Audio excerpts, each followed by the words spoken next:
Hello everyone. हम लोगों ने क्लास 9th का एनसीईआरटी मैथ से चैप्टर 5 तक कंप्लीट कर लिया है। आज से हम लोग चैप्टर 6 स्टार्ट करेंगे। तो आज इंट्रोडक्शन क्लास है चैप्टर 6 का। तो चलिए स्टार्ट करते हैं इस क्लास को। तो हम लोगों को सबसे पहले इसमें लाइन के बारे में पढ़ना है, लाइन सेगमेंट के बारे में पढ़ना है, रे के बारे में पढ़ना है और पॉइंट के बारे में समझना। ठीक है, तो चलिए एक एक करके हम लोग समझते हैं इसको। तो लाइन क्या होता है, व्हाट इज लाइन? तो लाइन जो होता है ये एक ब्रेथलेस लेंथ होता है, ठीक है ना, जिसकी ब्रेथ ना हो, लेंथ हो, केवल ब्रेथ ना हो। ठीक, इसका लेंथ मेजर किया जाए, ये क्या है, ये लाइन है। इसका हम लोग केवल लेंथ मेजर कर सकते हैं, ब्रेथ मेजर नहीं कर सकते। अगर ब्रेथ मेजर कर लेंगे तो वो लाइन नहीं होगा। ठीक है, तो लाइन क्या होता है, अब ब्रेथलेस लेंथ होता है। लाइन जो होता है ये, अब यहाँ पर ये इन्फिनाइट तक जाएगा और ये इधर से भी दोनों साइड से इन्फिनाइट तक जाएगा, कहीं पर ये रुकेगा नहीं। लेकिन जब हम लोग लाइन सेगमेंट की बात करेंगे तो यहाँ पर ये दोनों क्या करेंगे, दो फिक्स्ड पॉइंट हो जाएगा इसका, ये यहाँ पे जाके रुक जाएंगे। लाइन का ही एक पार्ट हम लोग ले लेंगे। ठीक है, लाइन सेगमेंट क्या होता है, लाइन का ही एक पार्ट होता है।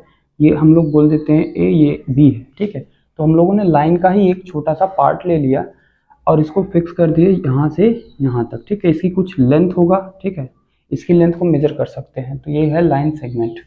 अब रे क्या होता है, तो रे में क्या होगा, एक तरफ लाइन फिक्स्ड होगा और एक तरफ क्या होगा, लाइन इन्फिनाइट तक जाएगा। ठीक है, तो मान लेते हैं ये पॉइंट ए है।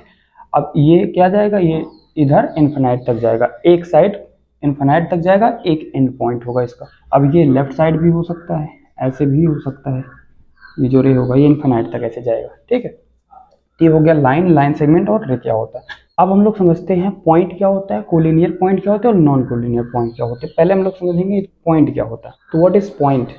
तो जब हम लोग बात करेंगे पॉइंट की, तो पॉइंट होता है वो बिंदु होता है। ठीक है, पॉइंट मीन्स होता है बिंदु। ठीक है, तो ये क्या है, ये पॉइंट है, ना तो इसका ब्रेड्थ है, ना ही लेंथ है और ना ही ये थिकनेस है इसके अंदर। ठीक है ना, तो हम लोग बोल सकते हैं पॉइंट को कि अब point has no length, no breadth and no thickness. ठीक है, तो ये हो गया पॉइंट।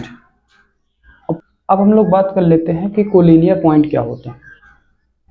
तो कोलिनियर पॉइंट वो होता है कि अगर किसी लाइन पर 3 या 3 से ज़्यादा पॉइंट अगर किसी एक लाइन पर होंगे तो वो क्या होगा, कोलिनियर पॉइंट होगा। जैसे मान लेते हैं एक पॉइंट ये है, एक पॉइंट ये है, एक पॉइंट ये ए है, ये बी है, ये सी है।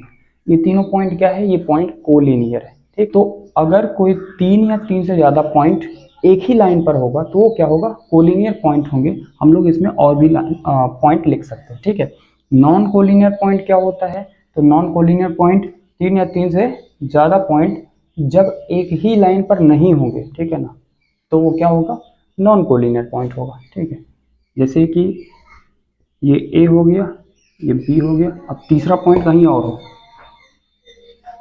ठीक है, तीसरा पॉइंट कहीं और हो, तो ये कौन सा पॉइंट है, नॉन कोलिनियर पॉइंट। ठीक, तो हम लोगों ने इसको भी समझ लिया। चलिए अब करते हैं नेक्स्ट टॉपिक। अब हम लोग समझेंगे कि इंटरसेक्टिंग लाइन क्या होता है और पैरेलल लाइन क्या होता है, इसके बारे में हम लोग समझेंगे। ठीक है, तो जो लाइन होता है, हम लोग लाइन को कैसे बना सकते हैं इसको हम लोग समझते हैं। तो लाइन को हम लोग दो तरीके से बना सकते हैं। या तो लाइन जो होगा एक दूसरे को क्रॉस करेगा, या जो लाइन होगा एक दूसरे को कभी क्रॉस नहीं करेगा। ठीक है, तो अगर एक दूसरे को लाइन क्रॉस किया किसी एक पॉइंट पे, तो कौन सी लाइन है, इंटरसेक्टिंग लाइन। इंटरसेक्ट मीन्स होता है क्रॉस करना। ठीक है, तो ये क्या है, क्रॉस कर रहा है, तो ये क्या है, इंटरसेक्टिंग लाइन है। लेकिन अगर ये पैरेलल लाइन की बात करें तो इसको हम लोग बोल सकते हैं नॉन इंटरसेक्टिंग लाइंस। तो ये क्या है, नॉन इंटरसेक्टिंग लाइन, मतलब ये है कि जब एक दूसरे को कोई दो लाइन क्या करे, क्रॉस करे, तो इंटरसेक्टिंग लाइन होगा, और जब क्रॉस नहीं करेगा तो नॉन इंटरसेक्टिंग लाइन होगा, और इसी को हम लोग पैरेलल लाइन बोलते हैं।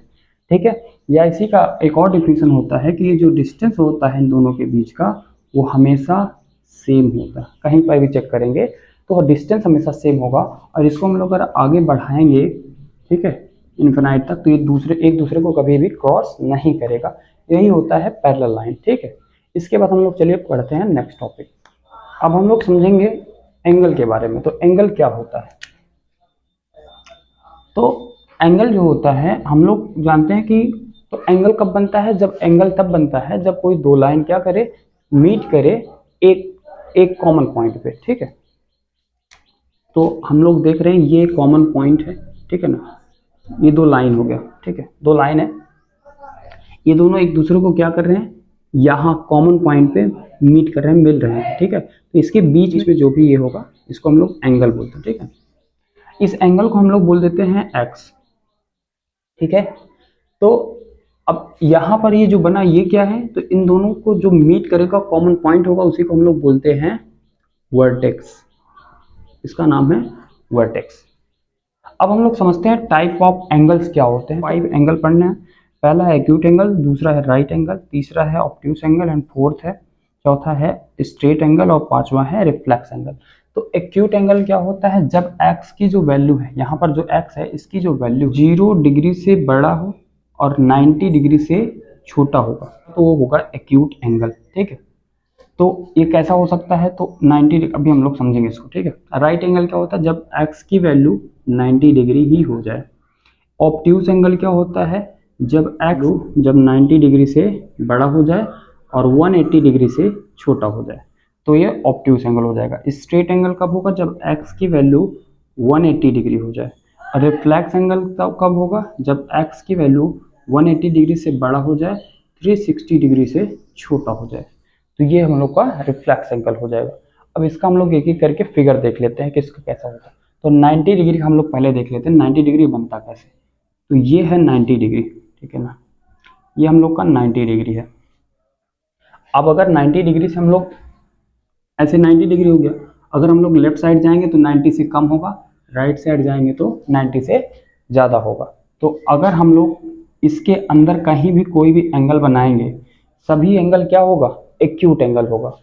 और यहाँ ये पूरा ये एंगल क्या होगा, 90 डिग्री पे हो जाएगा तो उसको हम लोग राइट एंगल बोलेंगे, और 90 डिग्री से कम रहेगा तो एक्यूट एंगल बोलेंगे।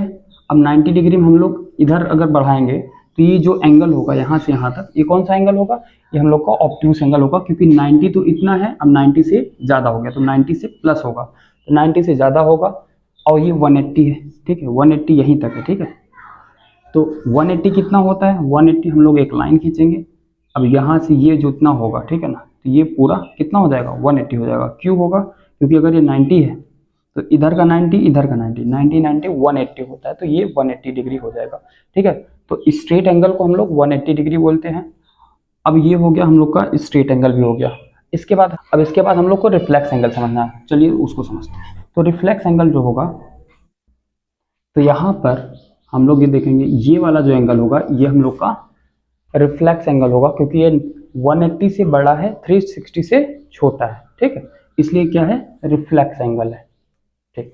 अब ये हम लोग अगर बोलें कि यहाँ पर कुछ वैल्यू रख दें x, तो 360 में से अगर हम लोग सबट्रैक्ट करेंगे x को, तो जो एंगल आएगा वो क्या होगा, वो हम लोग का रिफ्लेक्स एंगल आएगा। ये जो एंगल है ये रिफ्लेक्स एंगल है। किसी भी लाइन में ये अगर 180 है, अब पूरा चले जाएंगे तो 360 हो जाता है, ठीक है। तो आज हम लोगों ने ये कंप्लीट कर लिया है। तो अब इंट्रोडक्शन का हम लोग 2 क्लास रखेंगे, ठीक है। आज के लिए इतना ही रखते हैं। तो आज हम लोगों ने लाइन के बारे में पढ़ा, पॉइंट के बारे में पढ़ा और एंगल के बारे में पढ़ा।